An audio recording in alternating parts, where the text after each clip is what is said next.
Let us open our Bible on Psalms 140, verse 13. Praise the Lord.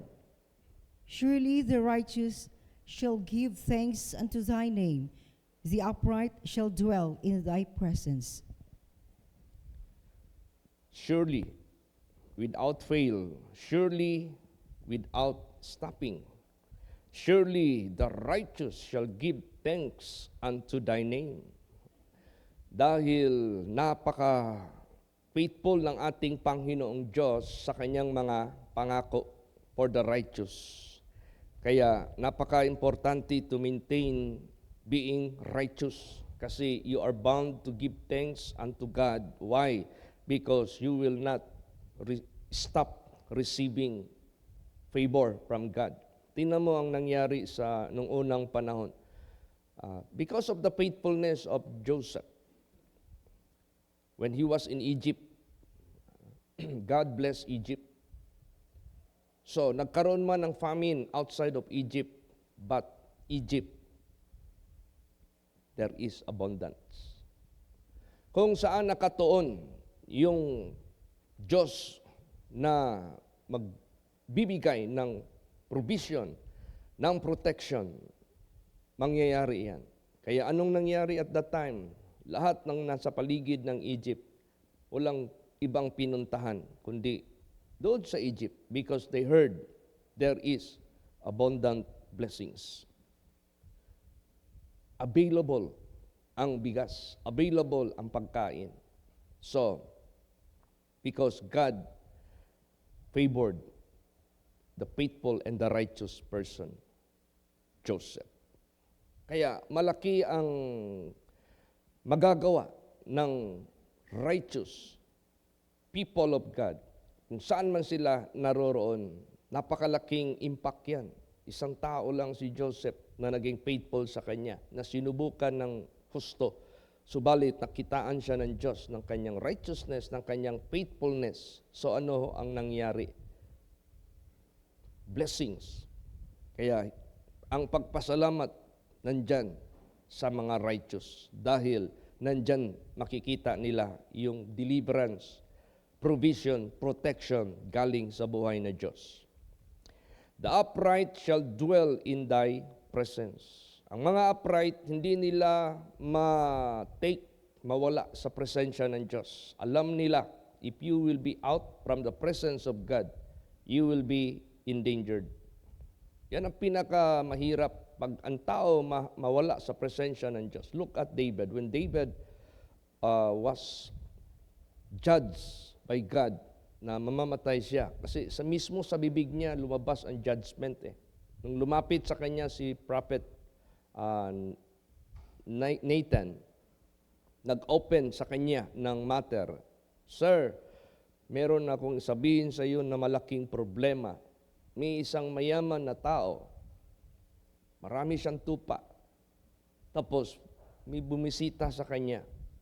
Imbis mag-ihaw siya sa kanyang tupa, yung kapitbahay niya na pobre, na isa lang ang tupa, at mahal na mahal niya yung tupa niya.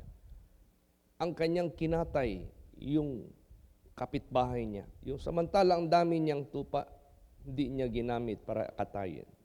Nagalit ngayon si David. Sabi ni David, that man must be executed. That man must die because of his iniquity. Pagsabi ng propeta, you are the man. Pagsabi ng propeta, ikaw ang tao na yan. So the judgment of God sa buhay ni David was death, kamatayan. Pero anong hiningi ni David? Take not away thy spirit from me. Kaya mahirap pag mawala ka sa presensya ng Diyos. O ang Diyos mawala dyan sa buhay mo. Yan ang pinakamasaklap sa lahat. Kaya ang upright, ayaw, he cannot afford to be out of the presence of God. Kaya sa buhay natin, we should be thankful. Huwag nating kalimutan magpasalamat sa Diyos. Hindi mapuputol kahit paman ang kanyang favor sa ating buhay.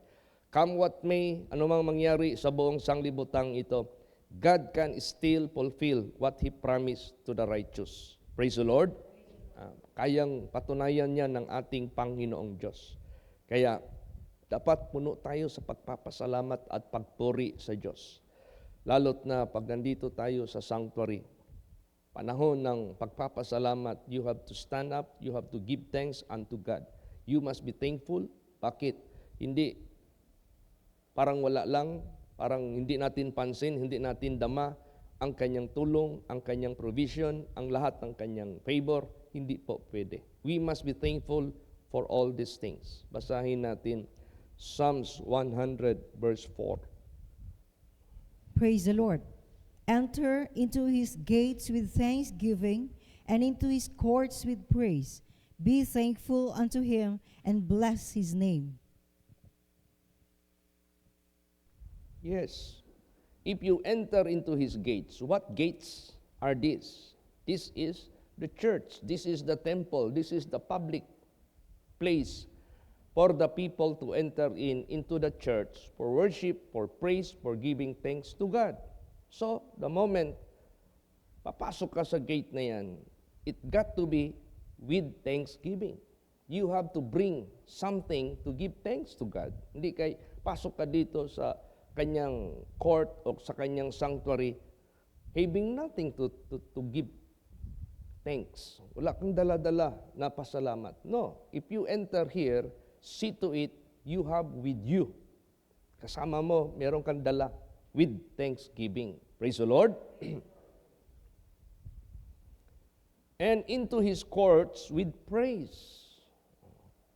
So that is the court for the people of God to sit down for listening the word of God, to stand up for singing or whatever. Diyan, into his courts with praise. Be thankful unto him and bless his name. Don't be ungrateful, but be grateful. Daman-daman natin yung kanyang favor sa buhay natin as we are faithful and righteous dyan sa kanya. So, di tayo pwedeng hihinto sa pagbigay pasalamat sa Diyos because that is the direction of our buhay natin na we always receive something from God. Kahit anong mangyari sa sanglibotang ito, still God can supply. Tingnan mo yung mga people of God dito. Kaya nga sabi nga ni David, when I was young and now and I am old, I never seen a righteous man begging bread. So there is no such righteous man neglected, forsaken by God. You are being fed. Talagang papakainin ka talaga. Hindi ka talaga bibiguin. Kaya, ganun. Kaya mapalad ang tao na being chosen to approach God. Basahin natin ang Psalm 65 verse 4. Praise the Lord. Blessed is the man whom thou choosest, and causest to approach unto thee, that he may dwell in thy courts. We shall be satisfied with the goodness of thy house, even of thy holy temple. Yes. There is satisfaction. You are satisfied. You are not being lack. Di ba sabi ni David, the Lord is my shepherd, I shall not lack. I shall not want. Saan niya nakuha yan? Dito, sa bahay ng Diyos. Kaya, blessed is the man whom thou choosest, and causest to approach unto you, unto thee, that he may dwell in thy courts. We shall be satisfied with the goodness of thy house, even of thy holy temple. O di ba dito natin naangkin ang satisfaction? What we ask, He give. He used to grant. What we pray, He answered. Ano mang favor na gusto natin, binibigay niya. So we are satisfied with the goodness of God in this place. Kaya hindi pwede na mahinto yung ating paglulong sa dakong ito. We have to long. We have to continue to be in the presence of God. That is the upright. Yan yung direksyon ng mga upright. Hindi nila ma-afford na mawala sa presence of God. And the presence of God is in this place. Where the Spirit of the Lord, there is liberty. Praise the Lord. Liberty from all worries and fears and dangers. Ganun. Ang ganda talaga ng ating mararamdaman sa kabutihan ng bahay ng ating Panginoong Diyos. Kaya sa buhay natin, we will never stop calling upon God. We will never cease praying dyan sa ating Panginoong Diyos. Lalo't na sa sitwasyon ngayon, dami mo nang marinig. Anong nangyayari ngayon? Because of the crisis, business are trying to halt their business. Paano? Wala ng mga buyers, wala ng mga renters, wala ng mga consumers masyado sa kanilang mga products. Why? Because people are no longer katulad noon na normal lang mag-shopping, normal lang mamili ng mga kung anong bibilhin nila dahil they have enough money. But now, it is time of crisis. Ang mga ginagawa na lang ng mga tao ngayon, survival. So, kung survival, madami kang ikakat, marami kang puputulin sa usual mo ng ginagawa. Yun ang sanglibutan. Hindi na basta-basta. Kaya, dito tayo sa presence ng ating Panginoong Hesukristo. You will be satisfied. Praise the Lord. Basahin natin anong sinabi dyan sa Psalms 84 verse 2. Praise the Lord. My soul longeth, yea, even fainteth for the courts of the Lord. My heart and my flesh crieth out for the living God. Yes. Kung meron man tayong lugar na pinaka-komportable, kung meron man tayong lugar na matawag nating place of refuge, kung meron man tayong lugar para meron tayong masusumbungan, meron tayong malalapitan, meron tayong maluluhuran, meron tayong maiiyakan, meron tayong malalapitan at hihingian ng tulong dito sa presensya ng ating Panginoong Hesukristo.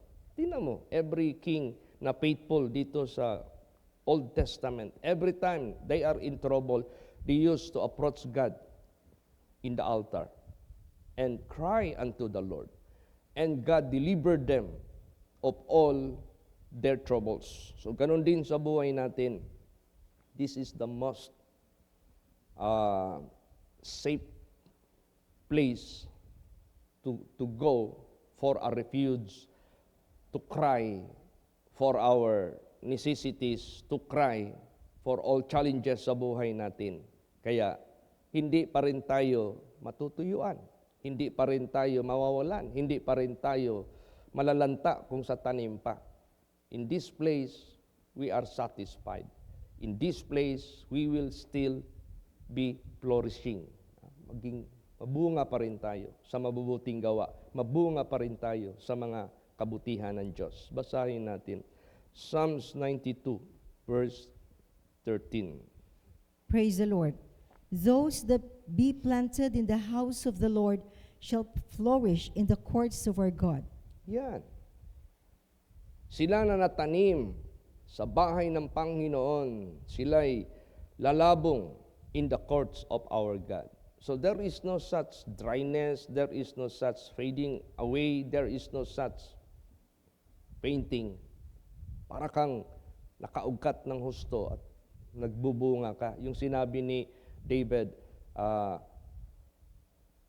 blessed is the man that walk not in the counsel of the ungodly, nor sitteth in the seat of the scornful, nor standeth in the way of sinners, but his delight is in the law of the Lord, and in his law doth he meditate day and night. And he shall be like a tree planted by the rivers of water, that bringeth his fruit in his season, and his leaf shall not wither.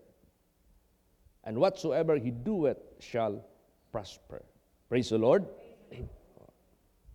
Ganon ang mangyari pag you are planted in the house of the Lord. This is the most safest place for us, especially nowadays na pahirap ng pahirap ang maririnig natin sa mga bibig ng mga tao ngayon sa sanglibutang ito.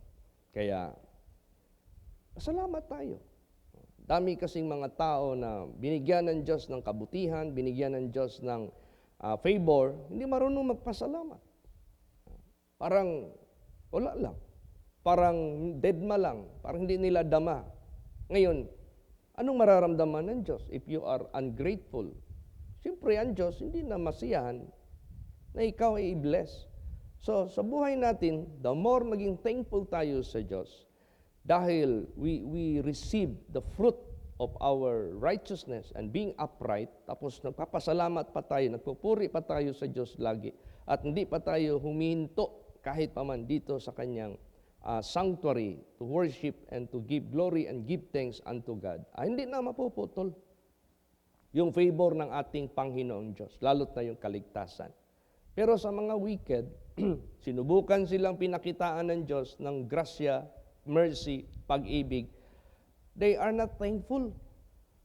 So, aside they are not thankful, they never consider and acknowledge the goodness of God. So, ano ngayon ang mangyayari pag ganun? Mapuputol. Putulin yan. Walang kaligtasan, kapahamakan. Dito sa sanglibutang ito, laro-laroan lang ng kaaway, ng masamang espiritu. After all, wala na. Basahin natin, bakit tayo dapat magpapasalamat? This is opposite sa mga wicked na ginagawa nila sa harapan ng Diyos. Basa, Romans 1:21. Praise the Lord. Because that when they knew God, they glorified Him not as God, neither were thankful, but became vain in their imaginations, and their foolish heart was darkened. Yes. Hindi mo pwede sabihin na God is unfair. God is having respect of people. Meron siyang sinisingle out na hindi kasali. Hindi. Lahat binayayaan niya. Kaso, iba. Yung pinakita nila sa Diyos, nung nakilala nila ang Diyos, hindi nila giglorify ang Diyos. Pero sa mga righteous, nung nakilala nila ang Diyos, they glorify God. Ano pa? Nung nakilala nila ang Diyos, na naglalang sa kanila, they are not thankful to whom? Who created them? Walang pasalamat. But became vain in their imaginations.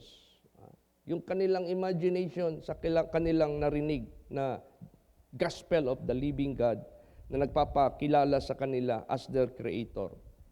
Yung kanilang imagination, vain.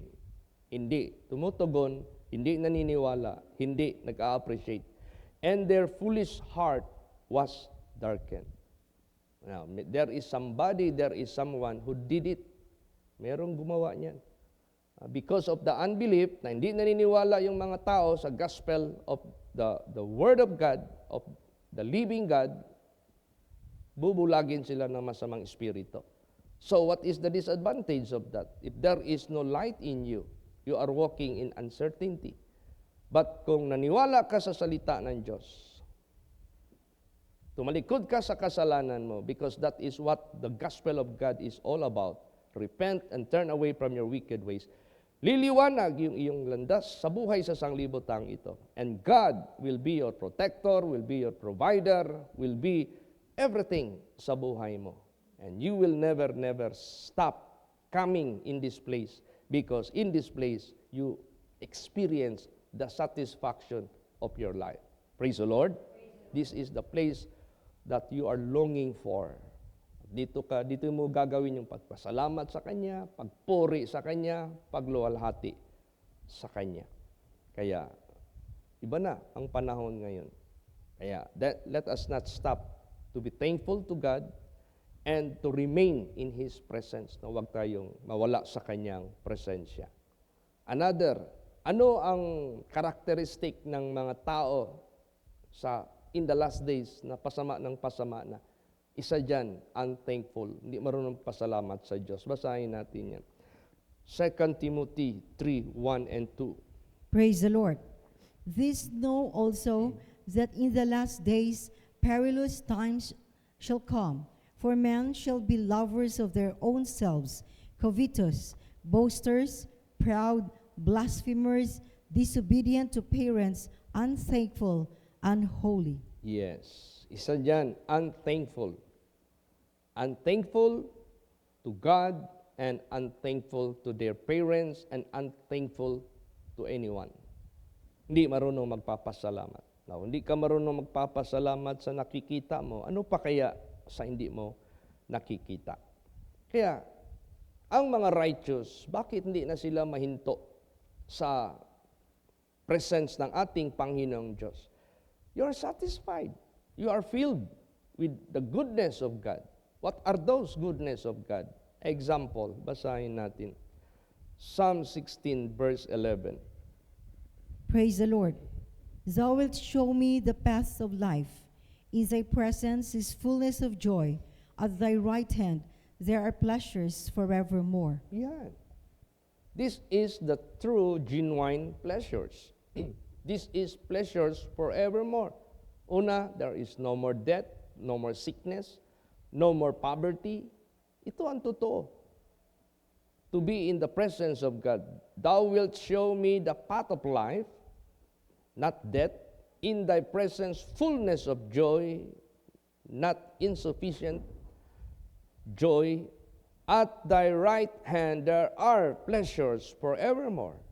Unlike sa mga wicked who are living in worldly pleasures, they shall soon be cut off. Bigla lang yan mapuputol. Katulad yung parable ng rich man and Lazarus. Rich man, when you are still living, you enjoyed your life with all the pleasures. And now, you are the one that will suffer. And Lazarus, who suffered nung buhay pa siya, he will be comforted and he will be happy. O ganun. Yan ang takbo ng ating buhay. We are being guided in the path of life, not in the path of death. Praise the Lord. Ano pa? Sigurado. Hindi tsamba-tsamba, hindi by coincidence, hindi by accident yung mga favor, yung mga blessings na natatanggap natin sa Diyos. Kaya, sure yan. Hindi yan uncertain, hindi yan tsamba-tsamba. Basahin natin.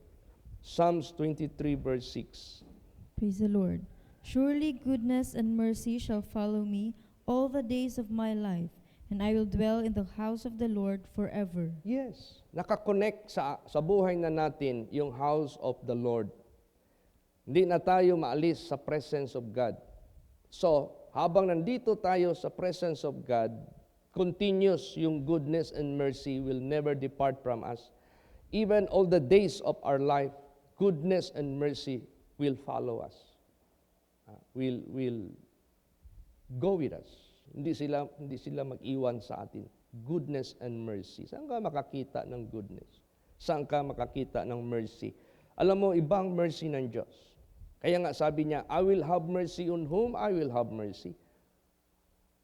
Kaawaan ka ng ating Panginoong Diyos. Iba ang favor ng Diyos. The most or the rest of the people of the world might perish, but if the mercy of God is upon you, you are safe, you are saved. Kung nalaman lang ng tao ang mercies ng ating Panginoong Diyos, they suppose not to depart in the presence of God. Praise the Lord. Diyan ka na, stick ka na dyan. Sigurado yan. At saka tayo, maikli lang yung buhay natin sa sanglibotang ito. This is not our main goal. This place is not our permanent residency. This is not our permanent citizenship. Enough na habang nabubuhay tayo sa sanglibotang ito, we are being guided, we are being led by God para matapos man ang buhay natin sa sanglibotang ito. Doon na natin matamasa kahit paman ang super maximum blessings of God. Eh, how about yun dito? Kahit ano pang blessing maangkin natin sa sanglibotang ito, still they belong to the temporary things. Kahit ano pang maximum blessings na ating matatamo dito, still we will live all these things and we cannot carry it with us. Kaya, importante yung guidance ng Diyos kasi meron tayong something and somewhere to have sa buhay natin. Basahin natin. Psalm 73 verse 24. Praise the Lord. Thou shalt guide me with thy counsel, and afterward receive me to glory. Yes, importante yung guidance ng Diyos na hindi tayo mawala sa kanyang presensya. Importante yung guidance ng Diyos na hindi tayo mabalik sa kamay ng dyablo. Importante yung guidance ng Diyos. Hindi na tayo babalik sa ating kasalanan, sa ating kasamaan. So, after this guidance and by His counsel, afterward, how many years after, He will receive us to glory. Praise the Lord. Tatanggapin tayo ng Diyos sa kaluwalhatian ng Kanyang kaharian. At the same time, pag tananggap ka doon sa kaharian ng Diyos, you have to consider you are being spared from the power of hell. Minsan kasi, pag ini-imagine natin yung kaharian ng Diyos, minsan hindi na natin iniisip, laki pala ng kapahamakan ang nawala sa atin. If you are being accepted into His kingdom, meaning to say, you escape from eternal agony and suffering in hell. So dapat isalin natin yan to be thankful to God. Sana mag-suffer ako ng ganitong walang hanggan. Subalit, nilagay mo ako sa inyong presensya. Salamat po, Panginoong Sokristo. As you receive me into your presence, into your kingdom, pagdating mo, considering I am able to escape from hell. O dapat ilagay natin yan sa isip. Minsan, tingnan mo yung love kung paano sinukat dito. Merong isa, pinatawad, 5, palagay natin, 5,000. Merong isang pinatawad, 500,000. Sabi naman ng Panginoon, sino sa kanila ang mas masaya at malaking pag-ibig na igaganti doon sa nagpatawad? Siyempre, yung malaki na pinatawad. So tayo, masusukat natin yung kalakihan ng ating pagpapasalamat, pag-ibig, paglilingkod sa Diyos, considering gaano din kalaki yung napatawad na ating kasalanan. That will cause us to suffer eternal suffering. So dapat isalin natin yan sa isip, sa puso natin, para yung pag-ibig natin sa ating Panginoong Diyos. Super, sulit talaga. Praise the Lord. Basahin natin. Psalms 49:15. Praise the Lord. But God will redeem my soul from the power of the grave, for He shall receive me. Oh, di ba? Redeem my soul from the power of the grave. What is that grave? Not memorial park, not public cemetery, not private area of lot na grave. Ilalagay ka dyan. But the grave here, the moment na pag sabihin mo na tanggapin ka sa kanyang kaluwalhatian, ang opposite niyan, grave, doon yan sa impyerno. That is the so-called opposite of the glory of God in His kingdom. So dapat i-consider natin yan. Dapat we have to consider and thankful for all these things. Imagine that ang laking deliverance ang ating naangkin.